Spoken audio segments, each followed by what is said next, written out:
Sementara itu, seorang remaja di Kabupaten Rokan Hilir, Riau babak belur diamuk warga. Pelaku tertangkap basah mencuri cabai dan juga sepeda motor.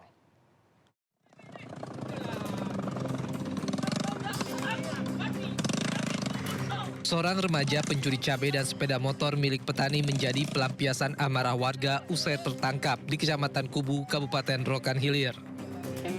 Pelaku dengan kondisi tangan terikat secara berulang kali mendapat hantaman di tubuhnya serta pukulan di wajahnya oleh warga. Beruntung nyawa pelaku masih dapat terselamatkan setelah RW setempat datang menenangkan warga dan membawa pelaku ke puskesmas untuk perawatan. Usai dihajar warga, pelaku mengalami luka robek yang cukup serius di bagian kepala dan luka lebam di sekujur tubuhnya. Jadi kata dia mau nyari minyak, kata dia, kami telusuri, kami tangkap dia mengaku Pak. Oh itu maksudnya si pelaku ini mencuri sepeda motor sekalian sama cabai ya, Pak? Cabai gitu. Sebelum mengambil dia itu, ngambil kereta, dia ngambil cabai dulu di pohon. Pelaku mencuri bersama temannya, namun temannya berhasil kabur dengan sepeda motor. Usai mendapat perawatan, pelaku langsung diserahkan ke Polsek Kubu untuk proses hukum lebih lanjut. Dari Kabupaten Rokan Hilir, Riau, Didi Iswandi, iNews melaporkan. Pencurian sepeda motor di apartemen Surabaya melibatkan satu regu satpam apartemen dibongkar kepolisian. 3 satpam dan 4 penadah diamankan dalam kasus ini, sedangkan seorang satpam lainnya berhasil kabur.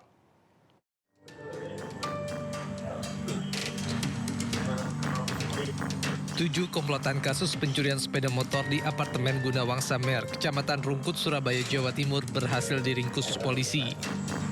3 dari 7 komplotan pencuri sepeda motor yang ditangkap merupakan satu regu satpam apartemen tersebut yang merupakan orang dalam sekaligus otak dari sejumlah kasus pencurian sepeda motor penghuni apartemen. Sementara 4 pelaku lainnya merupakan penada dari motor-motor curian komplotan satpam tersebut. Pencurian sepeda motor yang sudah berlangsung 5 kali ini dilakukan saat para pelaku bertugas jaga sejak tahun 2024 hingga sekarang. Usai mencuri dengan cara merusak stang motor, pelaku menjualnya kepada penadah. Curarno yang dilakukan oleh security sebuah apartemen dan berkelompok yang dipimpin oleh seorang dangu. Jadi sebenarnya 4, namun yang masih buron 1 atau DPO 1 yang sudah tertangkap 3 sudah melakukan di apartemen tersebut atau perusahaan tersebut sudah mengakunya sudah 5 kali untuk melakukannya pencurian tersebut. Seorang satpam yang berkomplot dalam kasus ini masih dalam pengejaran polisi. Pasalnya pelaku melarikan diri setelah mengetahui rekan-rekannya ditangkap. Untuk mempertanggungjawabkan perbuatannya, para pelaku terancam hukuman lebih dari 5 tahun penjara. Dari Surabaya, Jawa Timur, Yuda Prawira, iNews melaporkan. Ya pemirsa, apa jadinya jika seorang satpam perumahan justru menjadi pencuri rumah warga yang sedang kosong? Selain menggasak uang, pelaku juga menggadaikan emas 25 gram hasil curian seharga 2,5 juta rupiah.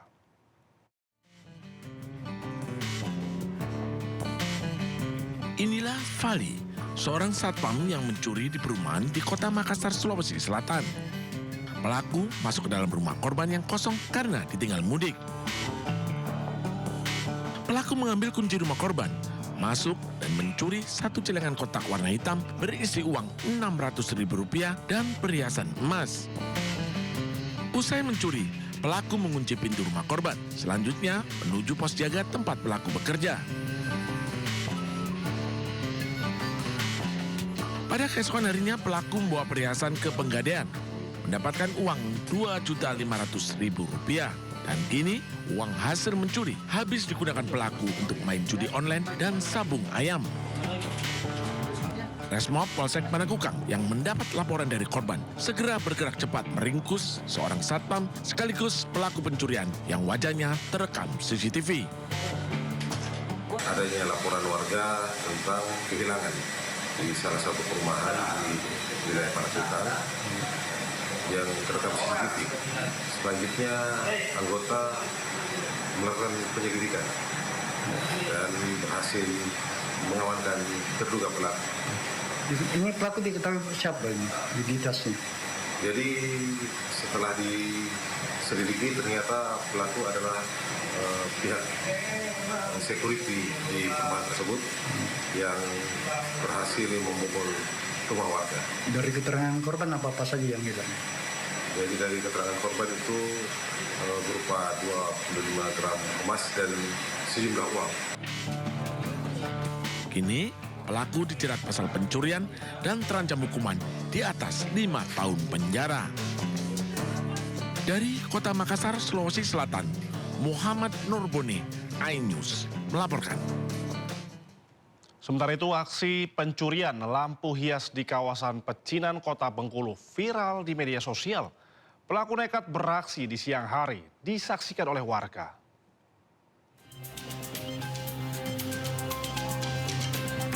Video aksi pencurian lampu hias berbentuk replika lampion yang berada di kawasan Pecinan, Kampung Cina, Kota Bengkulu, viral di media sosial. Aksi pencurian dilakukan oleh pemulung pada siang hari dan disaksikan oleh warga sekitar. Meski pelaku sempat ditegur oleh warga, pelaku tidak bergeming dan tetap mencopot lampu tersebut dan membawanya kabur. Tim Resmo Polresta Bengkulu bergerak cepat dan berhasil menangkap pelaku yang merupakan warga Kelurahan Pasar Bengkulu, Kota Bengkulu. Pelaku langsung digelandang ke Polresta Bengkulu untuk menjalani pemeriksaan. Kebetulan kemarin sudah dilakukan penyelidikan oleh unit Resmob Satreskrim Polresta Bengkulu. Mengenai dapat informasi keberadaan pelaku, langsung diamankan malam tadi ya sekitar pukul 19.00 WIB di Tengah Padang. Untuk saat ini yang bersangkutan masih kita amankan, masih kita lakukan pemeriksaan intensif. Untuk langkah-langkah selanjutnya mungkin kita nunggu hasil penyelidikan dan penyidikan dari penyidik.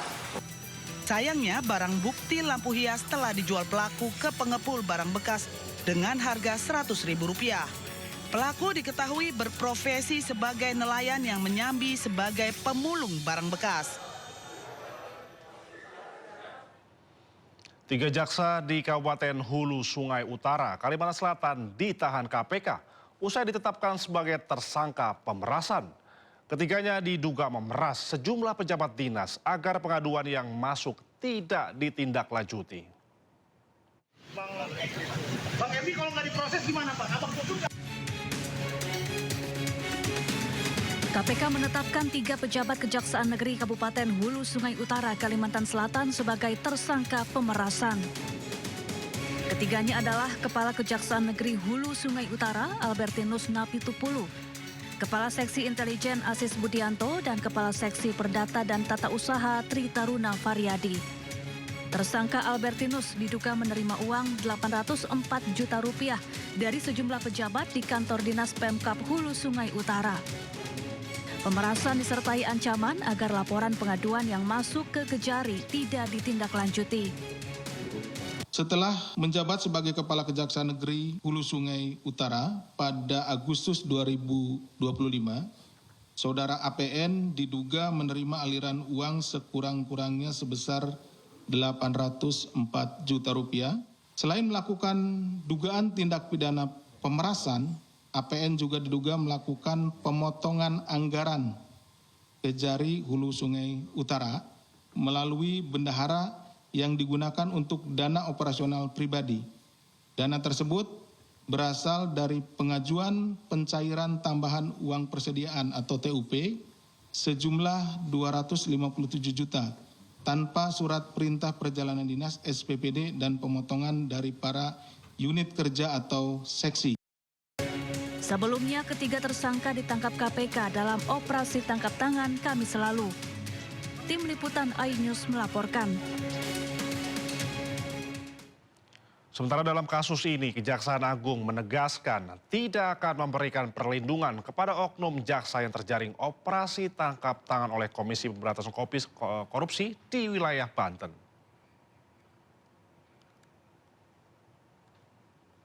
Hal ini disampaikan Kepala Pusat Penerangan Hukum Kejaksaan Agung Anang Supriyatna. Kejaksaan Agung memastikan akan menindak tegas setiap oknum jaksa yang terbukti melakukan perbuatan tercela. Dalam kasus ini, 5 orang telah ditetapkan sebagai tersangka. 3 diantaranya merupakan oknum jaksa. Ketiga oknum jaksa itu terjaring dalam operasi tangkap tangan KPK pada Rabu petang di wilayah Banten. Dalam kasus dugaan pemerasan terkait penanganan perkara tindak pidana umum informasi dan transaksi elektronik atau ITE. Dari perkara ini, penyidik Kejaksaan Agung menyita sebanyak uang tunai hasil dugaan pemerasan senilai sekitar 941 juta rupiah.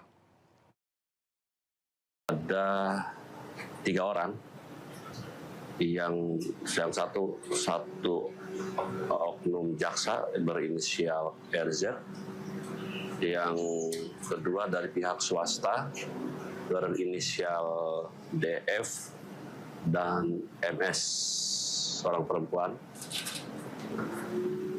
Dan tadi malam sudah lakukan pemeriksaan, sedangkan kami sendiri di tanggal 17 Desember sudah melakukan juga penyidikan terhadap perkara ini dan sudah menetapkan. Sementara itu Bupati Bekasi, Ade Kuaswara Kunang, bersama ayahnya HM Kunang ditetapkan sebagai tersangka suap proyek infrastruktur. KPK juga mengungkap peran dari ayah Bupati Bekasi sebagai perantara suap yang kadang minta jatah sendiri.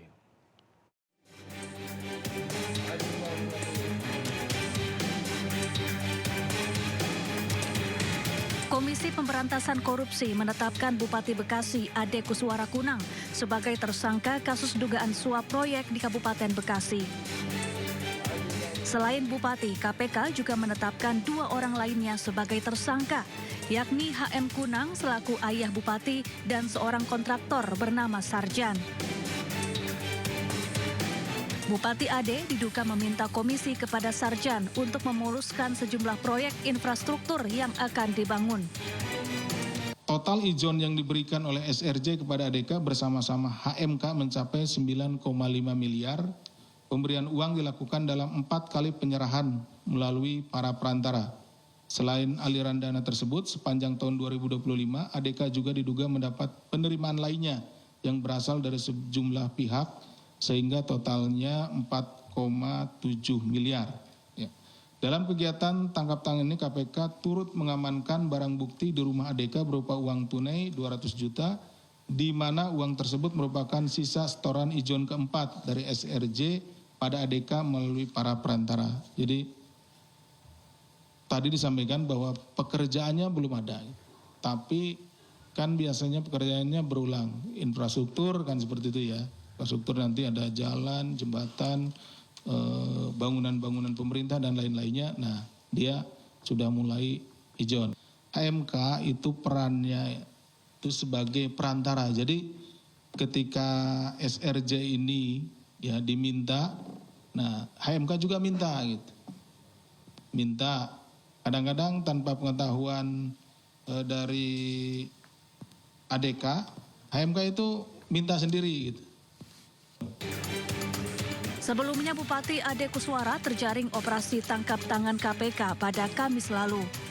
Bupati Ade diduga kerap meminta komisi proyek kepada pihak kontraktor melalui perantara ayahnya HM Kunang. Bupati Ade kemudian diduga menerima suap 9,5 miliar rupiah. Selain itu, Ade juga diduga menerima suap dari pihak-pihak lainnya senilai total 5,7 miliar rupiah. Tim Liputan iNews melaporkan.